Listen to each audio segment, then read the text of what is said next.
안녕하세요. 수박겉 학기입니다. 역사상 가장 위대한 역사서로 꼽히는 사마천의 사기. 그 중에서도 공자세가는 아주 특별한 위치를 차지하고 있습니다. 원래 세가라는 것은 제후국, 즉 땅과 자기를 가진 왕족들의 흥망성쇠를 기록하는 곳입니다. 그런데 사마천은 평생 땅 한 평, 제대로 된 자귀 하나 없었던 공자를 이 제후들의 반열에 올렸습니다. 오늘은 사마천이 왜 공자를 왕좌에 올렸는지, 그리고 그가 남긴 진짜 유산은 무엇인지, 그 왕국 없는 왕의 연대기를 따라가 보겠습니다. 제1부 왕국 없는 왕의 연대기입니다. 사마천은 이 파격적인 배치를 통해 우리에게 묻습니다. 진정한 위대함이란 권력을 갖는 것인가, 아니면 시대를 넘어서는 영향력을 미치는 것인가? 공자의 삶은 바로 이 질문에 대한 거대한 대답이자 논증입니다. 먼저 성인의 탄생부터 살펴보겠습니다.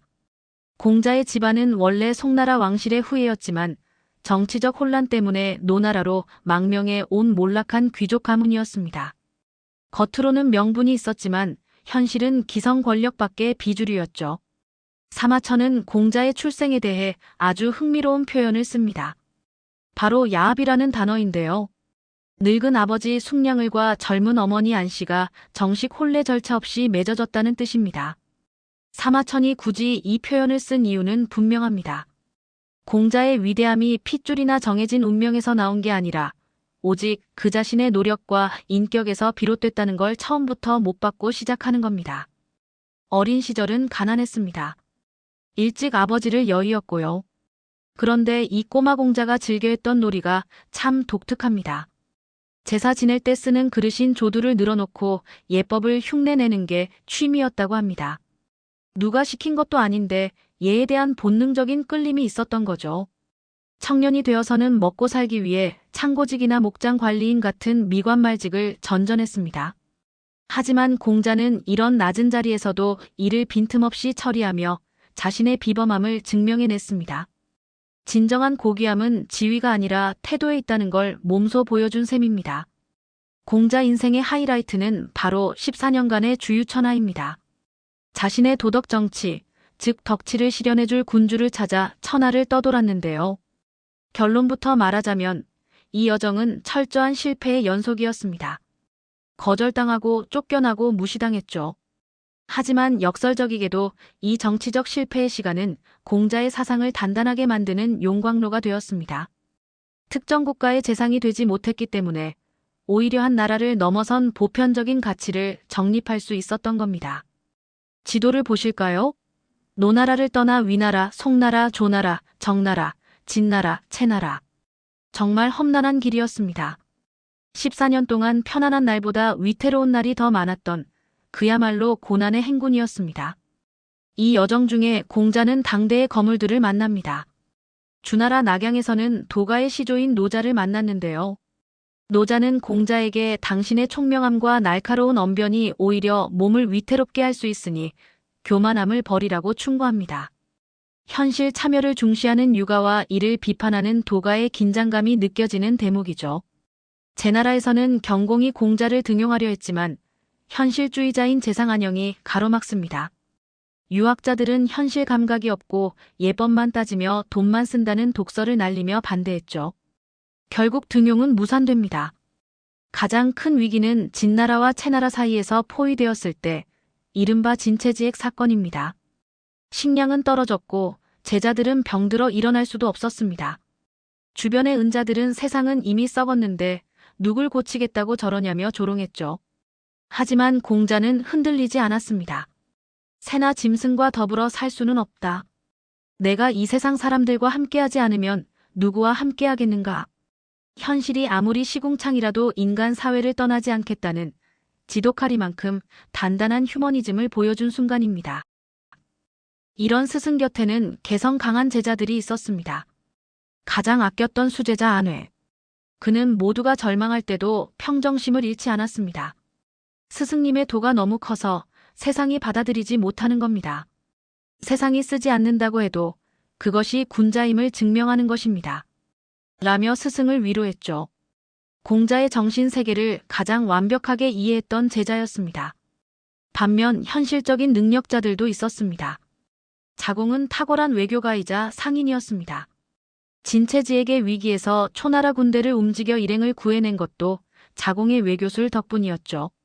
자로는 누구보다 용맹하고 충직했습니다.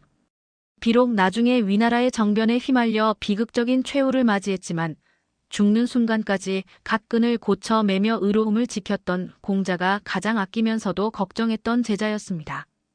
다시 처음 질문으로 돌아와 볼까요? 사마천은 왜 공자를 세가에 넣었을까요? 사마천은 말합니다. 봉토 하나 없는 평민이었지만 그의 가르침은 수십 세대를 이어져 내려왔고 황제부터 학자까지 모두 그를 스승으로 모셨다.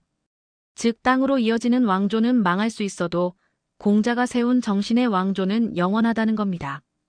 이것은 사상과 문화가 칼과 권력보다 강하다는 사마천의 역사적 선언입니다. 공자는 옛것을 정리해 후세에 전하는 것, 즉 수리부작을 사명으로 여겼습니다. 시경과 서경을 정리해 문명의 기틀을 닦았고 타인에 대한 공감인인을 설파했습니다.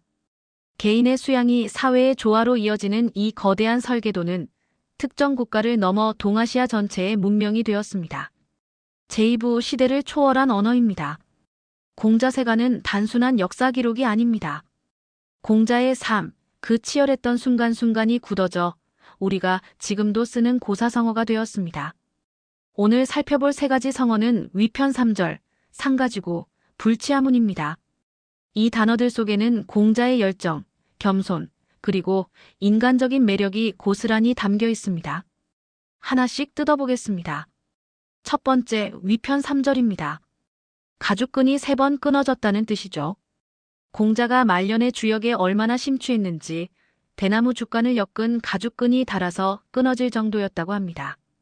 이미 당대 최고의 학자였던 공자가 하늘이 나에게 몇 년만 더 시간을 준다면 주역을 완벽히 통달할 텐데라고 탄식했다는 일화는 배움에는 정말 끝이 없다는 평생 학습의 자세를 보여줍니다. 두 번째는 상가지고 상가집게라는 말입니다. 공자가 길을 잃고 성문 앞에 서 있을 때 어떤 사람이 그 모습을 보고 마치 상갓집 개처럼 초라하더군요라고 비꼬았습니다. 이 말을 전해 들은 공자의 반응이 걸작입니다. 화를 내기는커녕 껄껄 웃으며 정말로 딱 들어맞는구나 라고 인정해버립니다. 자신의 처량한 신세를 인정하고 웃음으로 넘기는 이 여유. 이것이야말로 허영심을 버린 자만이 가질 수 있는 진짜 자존감 아닐까요? 마지막으로 불치하문입니다. 아랫사람에게 묻는 것을 부끄러워하지 않는다는 뜻이죠. 공자는 자신보다 어린 노자에게 예를 물었고 음악을 배우고 심지어 시골 안악에게도 배웠습니다. 완성된 성인으로 군림하는 게 아니라 죽을 때까지 자신을 비우고 채워가는 영원한 학생. 그것이 공자의 진짜 모습이었습니다. 제3부 사관의 평가입니다.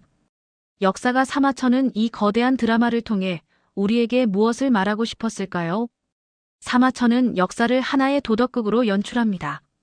제나라 경공은 선한 마음은 있었지만 결단력이 부족해 위대한 인재를 놓친 나약한 리더의 전형입니다. 반대했던 안영은 단순한 악인이 아니라 이상과 현실 사이의 영원한 갈등을 보여주는 합리적 관료의 모델이죠. 사마천은 이들을 통해 왜 위대한 이상은 현실 정치에서 좌절할 수밖에 없는가를 적나라하게 보여줍니다. 마지막으로 사마천의 목소리, 태사공화를 들어봅시다. 높은 산을 우러러보며 큰 길을 따라 걷는다. 사마천은 공자를 지극한 성인이라 부르며 무한한 존경을 바칩니다. 사실 사마천 자신도 억울하게 궁형을 당하고 치욕 속에서 사기를 썼습니다. 현실 정치에서 실패했지만 역사에 이름을 남긴 공자에게서 사마천은 자신의 모습을 봤을 겁니다. 공자에 대한 찬사는 곧 자기 삶에 대한 변론이자 위로였던 것입니다. 결론입니다. 공자의 이야기는 권력에 대한 영향력의 승리입니다. 살아생전 그는 실패한 정치가였고 떠돌이였고 상갓집게라는 비웃음을 샀습니다. 하지만 그 실패의 시간들이 쌓여 핏줄이 아닌 사상으로 세운 영원한 제국을 건설했습니다. 진정한 위대함은 지금 내가 가진 권력이 아니라 내가 남기는 영향력에 있다는 것. 이것이 2000년 전 사마천이 우리에게 전하는 메시지입니다. 오늘 수박겉 학기가 준비한 공자세가 이야기는 여기까지입니다. 공자의 파란만장한 삶과 사마천의 통찰이 여러분께 조금이라도 닿았기를 바랍니다. 재미있게 보셨다면 구독과 좋아요 부탁드립니다. 감사합니다.